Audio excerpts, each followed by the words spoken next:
You're watching True Crime Archives, real mysteries in just minutes. Let's dive into the case. On the morning of December 1st, 1948, a man walking along Somerton Beach in Adelaide, Australia, noticed something unusual. A man in a suit was slumped against a seawall, legs stretched out, as if asleep. At first, the passerby thought the man was simply resting, but as the hours passed, it became clear. This was no ordinary sleep. Police soon arrived, and the mystery began. The man had no wallet, no ID, and no one on the beach recognized him. Even stranger, every single label had been carefully cut from his clothing. Whoever he was, someone had gone to great lengths to hide his identity. The man was well-groomed, athletic, and wore a neatly pressed suit and tie. He didn't look homeless or destitute, but he was a complete stranger. The items in his pockets were mundane: cigarettes, matches, combs, and bus tickets. But none of them revealed who he was or where he came from. Investigators were baffled. How could a man so carefully dressed, so ordinary in appearance, vanish from the world without a trace? An autopsy revealed no obvious cause of death. His organs were congested with blood, suggesting poisoning, but no poison was ever detected. Some experts believed he was killed with a rare poison that left no trace, perhaps digitalis or strophanthin, substances nearly impossible to detect at the time. If true, it suggested careful planning. Whoever killed him knew how to erase not only his identity, but also the method of his death. Weeks later, investigators made a chilling discovery. Hidden in a small fob pocket of his trousers was a tiny scrap of paper. On the scrap were two words: tamam shud, Persian for "it is finished," a final message tucked away in a dead man's pocket. The words were traced to a rare book of Persian poetry, the Rubaiyat of Omar Khayyam. But finding the exact copy was nearly impossible until luck intervened. A man had found a copy of the Rubaiyat tossed into the back seat of his car parked near the beach. Inside, the final page had been torn out, exactly where Tamam Shud would have been printed. On the back cover, police discovered something even stranger: a series of letters arranged like a code.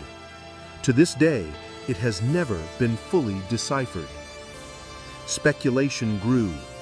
Was the Somerton Man a Cold War spy, eliminated for secrets he carried? The timing was suspicious. This was the early years of the Cold War. Others believed he was a jilted lover, poisoned in revenge, or even part of an underground criminal network. Theories multiplied, but none were proven.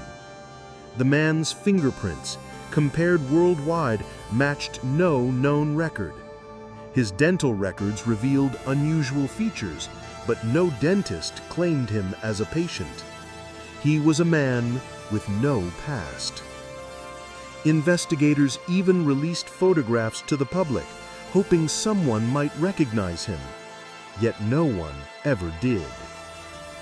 The case grew darker when investigators discovered a suitcase at Adelaide's train station, believed to belong to the Somerton Man.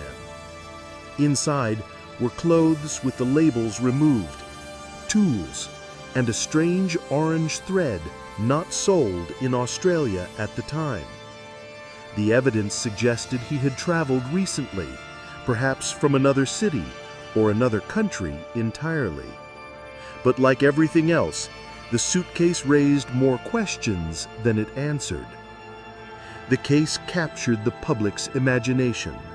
Newspapers covered it for weeks, calling him the Mystery Man of Somerton Beach. But even as the world debated his story, the trail went cold. No one came forward to claim the body. In June 1949, he was buried in Adelaide's West Terrace Cemetery. The gravestone read simply, "Known only to God." At his funeral, local residents and police officers attended, laying flowers for a man no one truly knew. For decades, the case haunted investigators. Was he a spy, a criminal, a lost traveler, or someone caught in a secret he could never escape? The mystery of the Somerton Man inspired books, documentaries, and endless speculation across the world. Yet none of these efforts ever provided the final answer. The puzzle remained unsolved. In 2022, more than 70 years after his death, science finally broke through where detective work had failed. Through genetic genealogy, investigators identified him as Carl Charles Webb, an electrical engineer from Melbourne. For the first time, the Somerton Man had a name, but the mystery was not solved. It had only changed shape. Why was Carl Webb in Adelaide, far from home? Why did he carry the Rubaiyat of Omar Khayyam? And why was his identity so carefully erased? Some believe he was still a spy.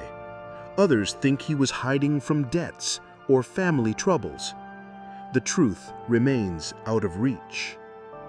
Even with his name revealed, the case of the Somerton Man continues to fascinate investigators and theorists worldwide. The Somerton Man is more than just an unidentified body. He is a story of secrecy, deception, and questions that refuse to fade. His death remains one of the strangest puzzles in modern history, and perhaps some mysteries are destined never to be solved.